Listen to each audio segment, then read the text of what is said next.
Pessoal, tudo bem com vocês? Como vocês estão? Eu estou muito bem, né? Depois de um tempinho aí sem gravar vídeo, tava com saudade, né? Aqui do YouTube.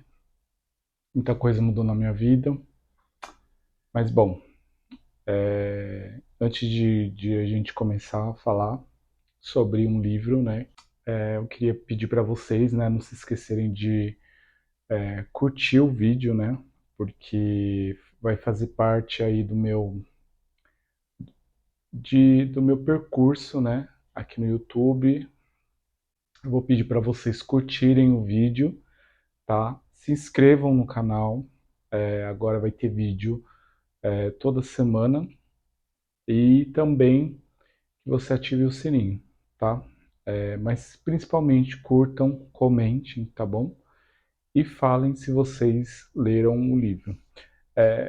Esse vídeo eu quero falar sobre esse livro, chama O Primo Basílio, tá bom?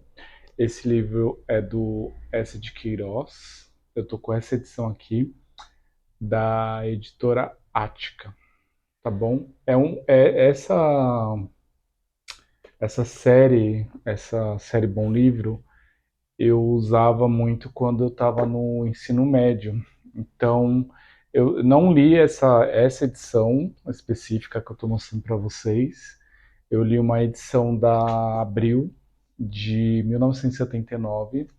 Mas eu quis essa edição, eu comprei, eu achei num sebo ali no centro de São Paulo, e eu quis para que eu gosto dela, entendeu? Ela é para estudante, então ela tem algumas expressões, nomes de compositores que o autor fala, expressões, né, como coupé, que é um carro do século XVIII. Um dos motivos de eu ter gostado de ter lido o livro é que ele se passa. O S escreveu ele, eu acho que em 1879. 1879, se eu não estou enganado. Deixa eu ver aqui. O S escreveu o livro em 1879. Então ele se passa no século XIX, né? Muito provavelmente ele pensou em personagens contemporâneos a ele, né? Esse livro aqui, O Primo Basílio, ele tem o núcleo, tá? Que são três pessoas, que é a Luísa, né? Que é a mulher, né? Então a gente vai colocar aqui de um lado um triângulo amoroso, né? O Jorge, que é o marido da Luísa, certo? E a gente tem o primo Basílio, tá? O primo Basílio, ele é um personagem que ele não vai encontrar o Jorge, porque o que que acontece? A Luísa, ela é casada com um engenheiro, né? Pelo que o livro descreve, eles seriam uma classe média remediada, porque ele é engenheiro ali de um departamento do governo português, né? Cujo a sede está em Lisboa. E eles vivem uma vida bem tranquila, né? A Luísa tem por volta de mais ou menos 25 anos, o Jorge um pouquinho mais velho, né? E eles estão há alguns anos casados, poucos anos casados, né? E a Luísa, ela tem um passado de um romance, né? Com um primo dela, né? O Basílio. O Jorge, ele precisa viajar para uma outra cidade, que eu não vou me recordar agora qual que é, mas é uma cidade portuguesa. É uma viagem de trabalho. Enquanto o Jorge está viajando, o Basílio, ele volta de Paris. O Basílio, ele é uma pessoa.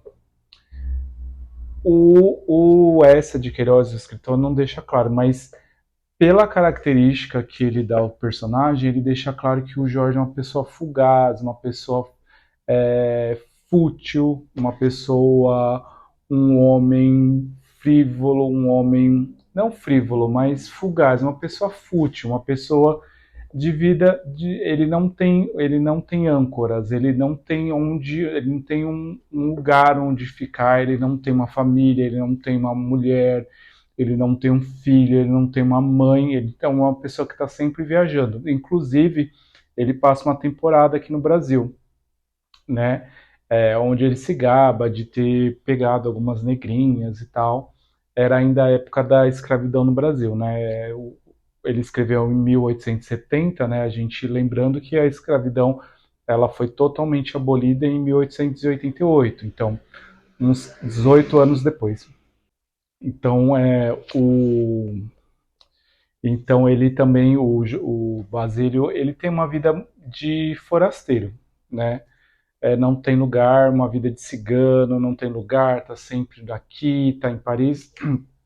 E na ocasião que o Jorge tá lá no trabalho, viajando, o Basílio ele vem, desculpa, o Basílio ele vem para Lisboa. E aí ele procura a prima dele, que é a Luísa, tá? Logo da primeira visita, a Luísa já sente uma retomada daquilo que ela sentia pelo primo Basílio, pelo primo dela. Né? E o primeiro encontro é de recordações e tal, e nisso ela já volta aquele fogo da paixão da juventude, né? E aí ele começa a seduzi-la, né, novamente. Então a gente tem, como eu já descrevi, o triângulo amoroso, né? Jorge, que é casado com Luísa, e tem o primo Basílio, né? Envolvido na história. Então o primo, enquanto o Jorge está fora, entra o primo Basílio na história e, né, começa a seduzir, né? A começa a trazer de volta aquele sentimento pela Luísa, né? E do outro lado a gente tem todos os outros personagens que são secundários, né? A gente tem a Juliana, a gente tem a Joana, que é uma moça que é criada. A Juliana e a Joana, elas são empregadas da casa da Luísa, né? A Juliana, ela vai ser uma personagem chave, fundamental. Para mim, ela é a personagem mais carismática do livro, tá? A Juliana, ela é uma pessoa invejosa, ela é uma pessoa que não teve sonhos realizados, ela é uma pessoa manipuladora, ela é uma pessoa fria e ela é uma pessoa calculista. Mas, ao mesmo tempo, na minha leitura, tá, na minha concepção, ela é o personagem mais carismático, é o personagem com mais camadas e assim ela se torna praticamente em alguns momentos protagonista do livro, tá? Muitas vezes o livro vai deixar de falar da Juliana e do Basílio para falar do que a Juliana está fazendo. Então a gente tem o triângulo amoroso e a gente tem as personagens domésticas, que são as criadas, a Juliana e a Joana, e a gente também tem todo o bairro, né, onde a Luísa e o Jorge moram. E aí vai virar tipo um caso de família da Cristina Rocha, né, a história, porque assim, agora eu vou falar algumas coisas que acontecem. Então, se você não leu o livro, eu peço para que você pule essa parte, porque eu vou falar do livro, né? E eu vou falar algumas coisas que, para quem não leu, não sei se vai ser satisfatório saber antes de você ler. Então, a Luísa, ela começa a ter um caso com o primo Basílio, eles, inclusive, começam a se encontrar numa casa muito, assim, uma casa que ele aluga, mesmo num lugar vil, um lugar sujo, um lugar na periferia da cidade, para que eles tenham. E ao mesmo tempo ele também faz muitas visitas à casa da Luísa, e isso começa a criar um grande burburinho no bairro, tá? Desde a empregada de um amigo da família da Luísa e do Jorge, até, por exemplo, um conselheiro, até a dona Felicidade, que é uma amiga da família, Até um parente também, que eu esqueci o nome dele, ele é parente do Jorge, né? E que ele também tem uma figura central para depois colocar a Juliana na parede. Por quê? O que acontece? A Luísa e o primo Basílio vão ter um caso, né? Enquanto o marido dela, o Jorge, está fora. E aí os dois vão ter um caso. A Juliana, que é aquela criada da casa, ela vai começar ela vai roubar cartas, né, escritas pelo Basílio a Luísa. Ela vai roubar as cartas e vai começar a chantagear a Luísa, né? Ela pega três cartas, né? Um dia a Luísa começa a escrever uma carta para o Basílio, do nada ela joga fora e ela escreve: meu querido Basílio, meu amado Basílio. E a Juliana vai jogar esse cesto de lixo fora e ela encontra a carta. Nisso a Juliana, ela percebe que ela tem a oportunidade de ter mais cartas e aí ela vai fazer isso. Ela vai pegar as outras cartas e vai começar a chantagear.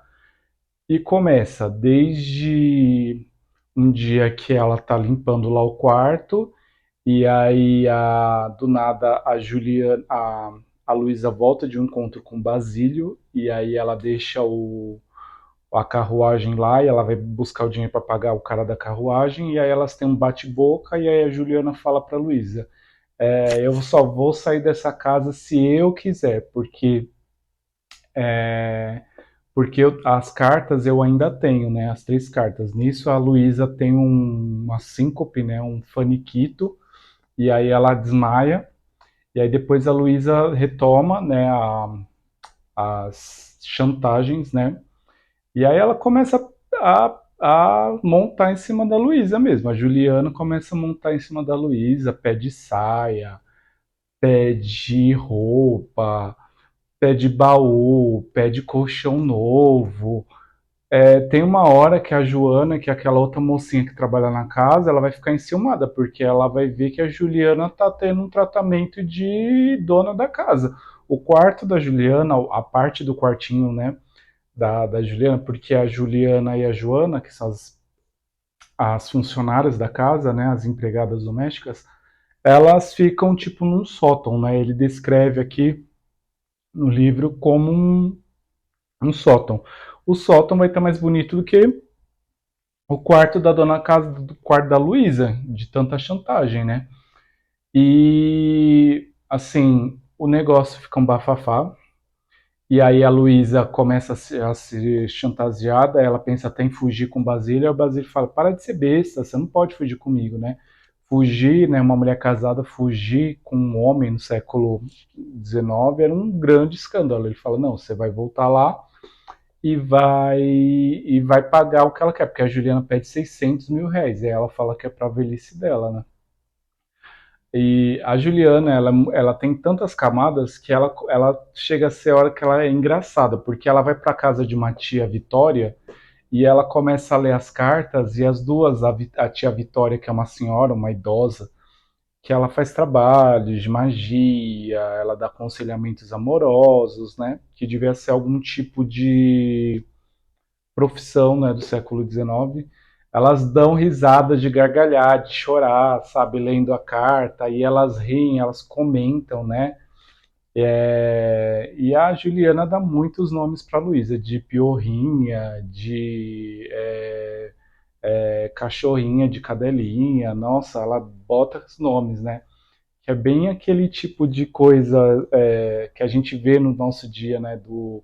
Às vezes dos empregados apelidarem os patrões, rirem, né?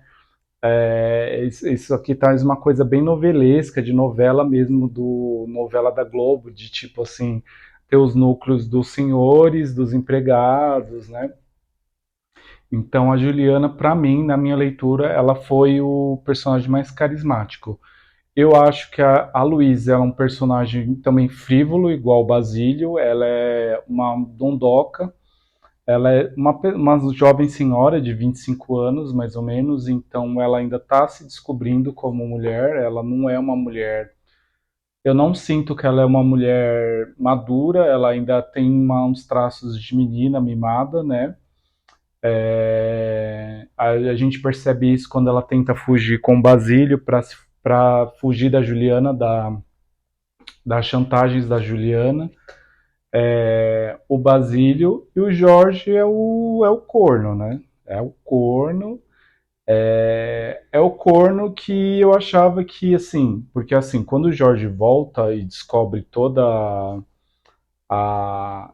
Ele pega uma carta, né, que vão entregar o Basílio volta para Paris, eu acho, e aí ele manda de novo uma carta, e aí a Juliana tá doente, quem recebe a carta é o Jorge. Aí o Jorge, ele fica meio assim de abrir a carta, que é para a Luísa, mas ele pega e abre.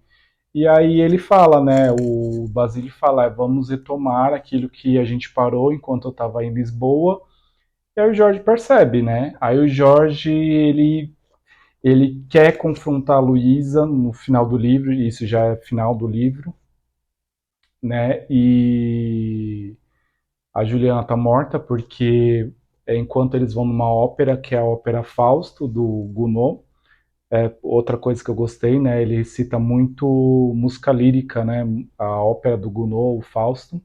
Enquanto eles estão na ópera, a Luísa e o Jorge e os amigos dele, um parente do Jorge vai até a casa porque a Luísa confessou, né, para esse parente de que ela estava sendo chantageada pela Juliana, e esse parente vai confrontar a Juliana com a polícia. E aí a Juliana fica assustada e a Juliana morre.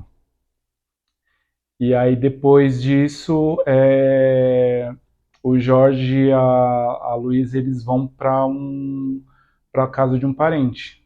E aí o Jorge recebe essa carta do Basílio e ele, de besta que não é, ele vai confrontar a Juliana, mas ela tá doente, né? Então aí a Juliana, ele vai confrontar a Juliana, ela já tá quase boa, aí ela fica mal de novo quando ele confronta, né? E aí a Juliana, ela morre, né? E o Jorge, ele perdoa ela, né? Ele quase que não perdoa, mas como ela fica pior, né? Quando ele fala que descobre o caso dela com o Primo Basílio, a Luísa ela fica pior e depois ela morre e assim a questão é que eu não sei se realmente ele perdoou, o Jorge perdoou ela de coração, assim. Ele fala que sim, mas fica um clima assim meio tenso, né, entre eles dois. A Luísa até acaba careca, né, porque precisam raspar a cabeça dela para que ela receba mesmo os, os banhos terapêuticos e tal, o tratamento, né.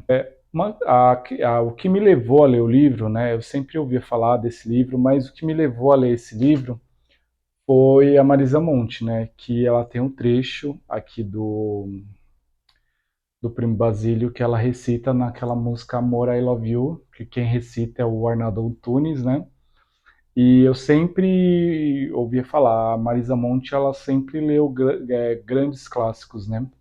Tanto dos autores brasileiros quanto portugueses, até alguns franceses e tal. E eu acho que nessa época ela estava fazendo, na época que ela lançou a música Amor I Love You, ela estava fazendo algumas releituras, né, de livros como O Primo Basílio e ela tirou o trecho para o Arnaldo Antunes recitar na música.